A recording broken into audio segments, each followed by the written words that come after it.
Welcome back.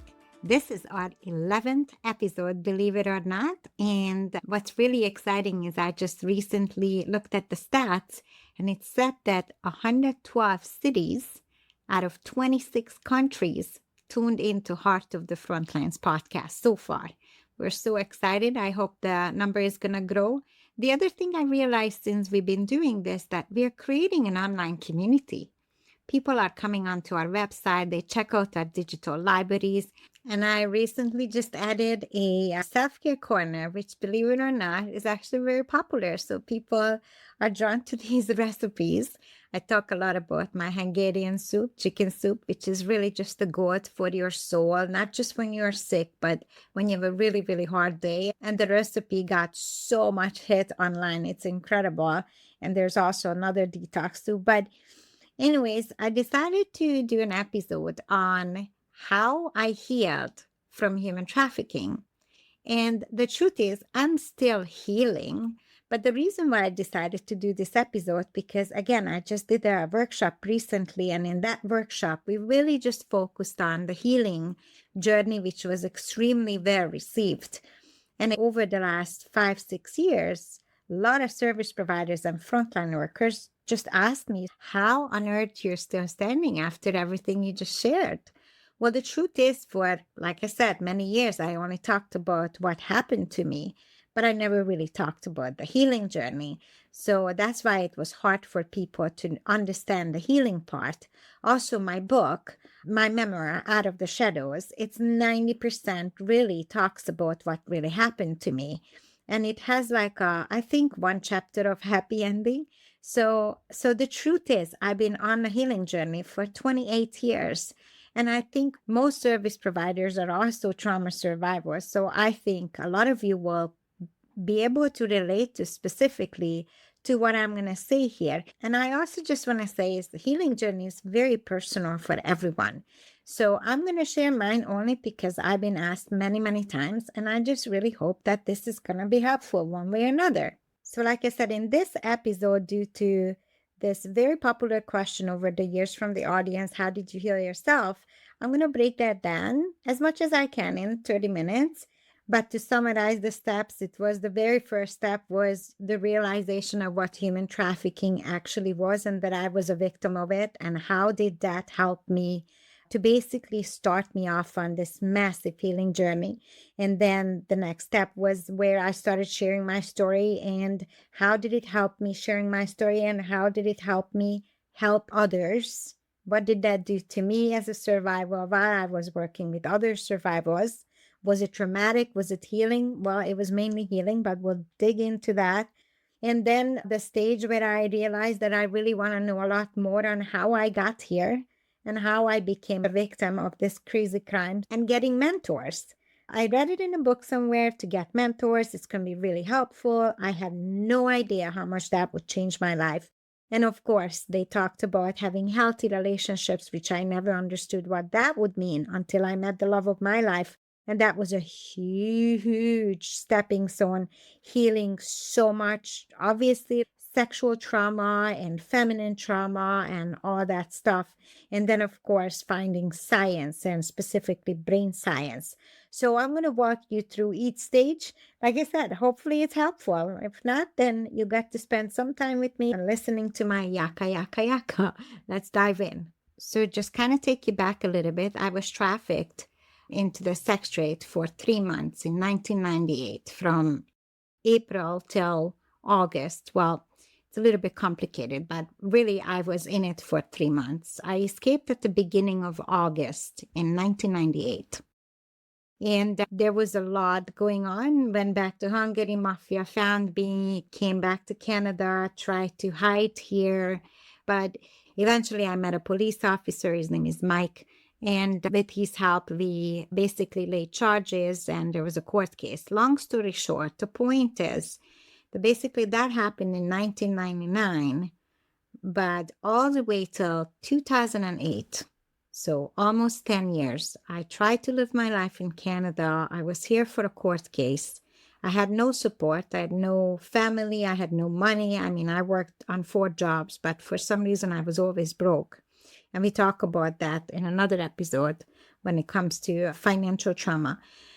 But my whole thing was for the entire 10 years, I felt so ashamed of myself and I felt so guilty. And the entire time, I felt like that everything that had happened to me was my fault. And simply only because at the time, nobody used the word human trafficking. I remembered I actually was interviewed by National Post. Marina Jimenez was her name. She was amazing. I barely spoke English, but we got along. We figured it out. And I remember the headlines of that article, Running Scared to a New Island, something like that. But basically, in that article, she called this exploitation. She did a huge series on the hundreds and hundreds of Eastern European girls that came to Canada on a stripper's visa at the time.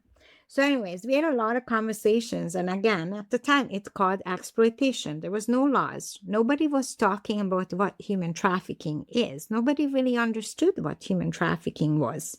There was no research, there was no stats, there was no NGOs, there was no safe houses, nothing. So I didn't really know what was really happening to me. And the worst part about that is that I thought I was crazy. I thought that my trauma was so complex, my story was so crazy. And honestly, I also thought that I was alone. That was probably the worst part. The two things that one, I thought I was completely alone and there's nobody else out there who could possibly understand what I've been through. And the other is that this was all my fault because I didn't really understand or really understood what really happened to me and that I was lured and that these traffickers were skilled. And anyway, so I carried that guilt for 10 years. So the very first gigantic milestone in my healing journey was when I just got a volunteer position at the Toronto Police Victim Services, and I walked out of the office and I saw a newsstand. They used to have newsstands, and it was Toronto Sun, and the headline was Human Trafficking Victim Found. So I wanted to see what that article was. It sounded awful. So I look at the article, and it was Russian girls were held in captivity in North York of Toronto. And they came, and it was my story, basically. And the headline was Human Trafficking. And then police was talking in the article, and NGOs and Salvation Army, and they started talking about my story, but from a lens of this is human trafficking, this is a crime, there's laws, and it's bad. Guys, I actually literally fell on the ground. The realization that I was actually a victim of human trafficking and it's a crime, who know what they're doing and that they are very skilled on how to traffic human beings, that for the first time made me feel like I am not crazy, I didn't make this up, and I am not alone. So I felt so many different emotions. I was sad and happy and angry. And then I got up and I'm like, finally I belong somewhere. Finally, I can go somewhere where people will understand me and I can, maybe help. Maybe somehow I can help. So it was extremely exhilarating to know what was wrong with me. This first step, it was a huge, huge closure. And this closure, this first step, understanding what was wrong with me, was basically the stepping stone for the next 17 years. And a stepping stone for me becoming an advocate and an educator and a frontline worker. And honestly, I'm so incredibly grateful for that. And that was also the time when I realized that awareness, letting people know what human trafficking is so incredibly important. And that's also the time when I realized that when I will one day work with victims, I want them to know what human trafficking is. I want them to understand what they were the part of. I want them to understand that this was not their fault. I had so many plans in that very moment when I got off that ground, and I guess I got busy. But that was step number one, closure. So the very first time I shared my story was actually in New York at a conference, and it actually had nothing to do with human trafficking. It was a conference for people who were going to write books. about their stories. And the truth is that actually I didn't go there because I wanted to write a book. I went there because my ex-fiance gave me this trip as a gift, as a departing gift, as a separation gift. And I just wanted to go to New York. But for me to be able to get to the lunch and dinners that they served because I was broke, I needed to go to this freaking conference. So I ended up at this conference. People were walking around and asking, so what are you going to write about? What's your story? I'm like, I don't really have a story. Even though I had a story, but I didn't think anyone would care, let alone did I actually wanted to share it. But part of the conference was, like I said, it's in the US. So Americans tend to be a little, just out there a little bit, which is awesome. But they mandated you to go on stage and tell your story in 30 seconds, so called the elevator speech. So I was the last in line and I had no idea what I'm going to say. And then I got up on stage and, the lights are on you. There's only 200 people that you never met, barely talked to, so zero pressure. So I actually said in 30 seconds, this is exactly what came out of my mouth. And I don't know what came over me, but I remember this moment very clearly. It said there was a girl who came from Hungary to North America, believed that she was a babysitter. It was just a summer job. Unfortunately, her employers turned out to be an international human trafficking ring. But there's a happy ending in the story. She's standing right in front of you to tell you the story. My eyes was closed. I opened my eyes. I looked at the audience. I couldn't hear a sound. Everybody was just staring at me. I'm like, what happened? Was my mic not on? I was just looking around. Everybody was shocked. Honestly, this was the very first time when I said my story out loud to people. I never really told my story to anyone, not like this. Other than Mike, the police officer, when I was giving a statement, but that was very, very, very different than this. And so I felt kind of naked, and I had no idea how people are going to react. I thought people are going to look at me and think I have like 100 million fingerprints on me, obviously, because I was sex trafficked. But that's not what happened at all. What happened was people slowly started getting up and clapping and started crying. And that was the first time I shared my story. And it was just an amazing feeling. Like I said, I thought I would be judged, but I wasn't. I was actually very loved. I got hugs and everything, and it felt amazing. And so that first experience really gave me the courage to continue, but I didn't really have a plan. But there was this moment I'll never forget that really changed my life and also was extremely healing. A huge milestone in my healing journey is when I was sharing my story in this small church in this small town in Canada. And I finished my story. We went to the basement, had tea and cookies, and there was this beautiful 85 years old, very well-dressed British lady. I could tell she was British. She was waiting until everybody was done talking to me, and she made her way towards me. And I could tell that whatever she had to say, she wanted to tell me in private. And she was with a young lady who was waiting for her in a corner. So she came up to me, she looked around, she pulled me in really close and she hugged me and she started whispering in my ear. And she said, I was 15 years old. I was a young girl when I came to Canada from England. And everything you just told me, very, very similar things happened to me. Now, halfway through, she started choking. She started crying. I could feel her shaking. And I could feel that this is something that she's been carrying for, 70 years. I could literally feel that she probably never told anyone. And I'm very familiar with that feeling. It feels like a 560 pounds sitting on your chest, shame and guilt. And then as she was sharing more of her story, she was just hugging me stronger. And then she looked at me. I looked in her eyes. She was crying. And she said, I never told this to anyone. And I thought that I'm going to take this to my grave. And I cannot thank you enough for holding the space for me. And I can't thank you enough for finally letting me understand what happened to me. You can only imagine how I felt after. It was so healing for her, but it was so incredible to witness that beautiful transformation. Honestly, selfishly, it was so beautiful to experience it, mainly because I got to have a front row seat to somebody else's breakthrough in their healing journey. And I love helping and I love watching people heal.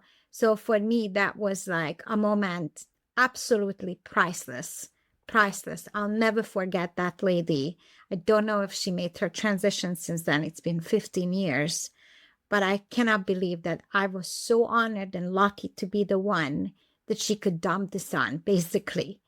And so that was a huge part of my healing journey, because then I realized again that there's so much more to life. Then I realized that this is exactly what I wanted to do. And there is a place for me in this world. And that place is sharing my story and helping people on the healing journey. And a lot of you that are in frontline, I know because I met you and I worked with you, we talk about this all the time.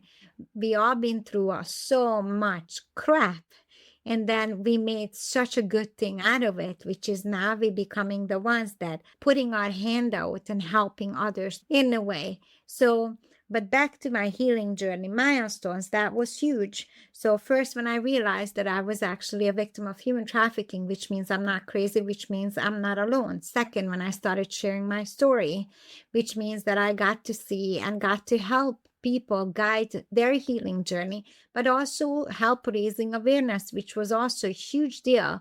The more I shared my story, more people came up to me, more people realized that, wow, I think that's what's happening to my daughter. That's what's happening. I can actually intervene. So I realized that I can actually prevent things as well. So, I mean, how can you go wrong? And so while I was doing this work, the next step was I was guided to research about generational trauma. I never even heard that word, generational trauma. I didn't know what that was. I started reading about it and I read more books and watched videos, went to conferences. I realized that I wanted to know how on earth I became a victim of such a crime. And I also realized that nobody wakes up at the age of 20 and just becomes a victim of human trafficking or just becomes a victim of this or that. So many things happen way before you become a victim of such a crime.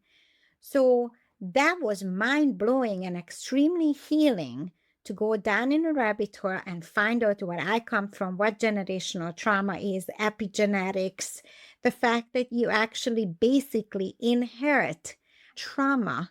So understanding where I came from, learning about generational trauma, epigenetics, science, most importantly, the fact that with the help of science and understanding science and epigenetics and the hormones and the blood and how you inherit generational trauma, you can actually reverse everything. You can reverse trauma. That was insane. That was so cool. That was awesome. Anyways, moving forward, then I started researching the mindset, negative mindset, and a positive mindset. I dived right into the power of positive thinking and a movie called Secret at the time and laws of attraction. And I realized that I was the most negative person on the planet. So I really, really needed to heal that. But that kind of led me to my childhood trauma. That led me to understand about subconscious mindset and conscious. What is in my subconscious? A programming that I get as a child. Up until the age of 7, you get programmed by the voices that are in your environment. So in my environment, my mother was, we're going to die poor, you're poor, you're not good enough, you're never going to be good enough, so on and so forth. So I learned about the subconscious programming, which is also insane. So I learned about how I became a victim. I also learned about victim mentality. These were all so incredibly helpful. No one taught me these things. Even as a client, when I was a client and I had a social worker, no one ever sat me down and said, like, these things happening, this is how it works, this is how trauma works. I was sat down many times and I was asked to share my story or how I'm feeling, but nobody really explained to me how I got here or how can I heal it. It was never part of those discussions.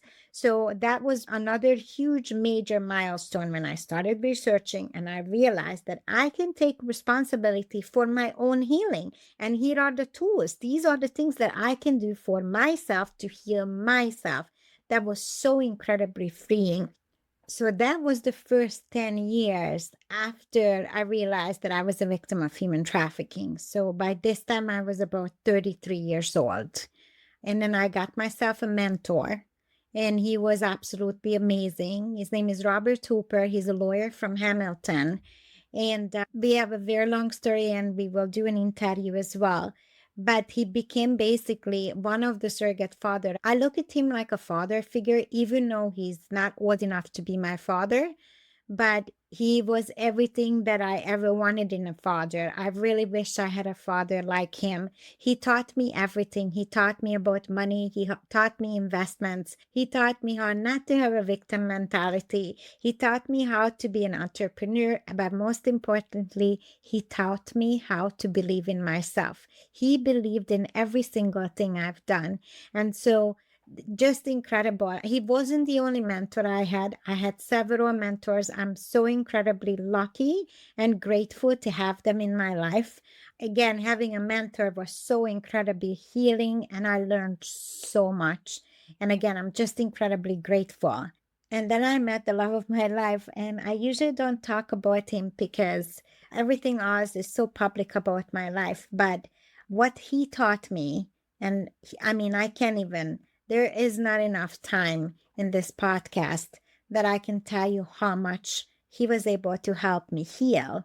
But he just gave me unconditional love, which I never had in my life before. And that unconditional love just basically washed right through so many traumas, so many wounds, some wounds that were still bleeding. We just healed so much. And he did agree to come on a podcast one day. I think we will do that. Very brave man. But I'm so grateful for him.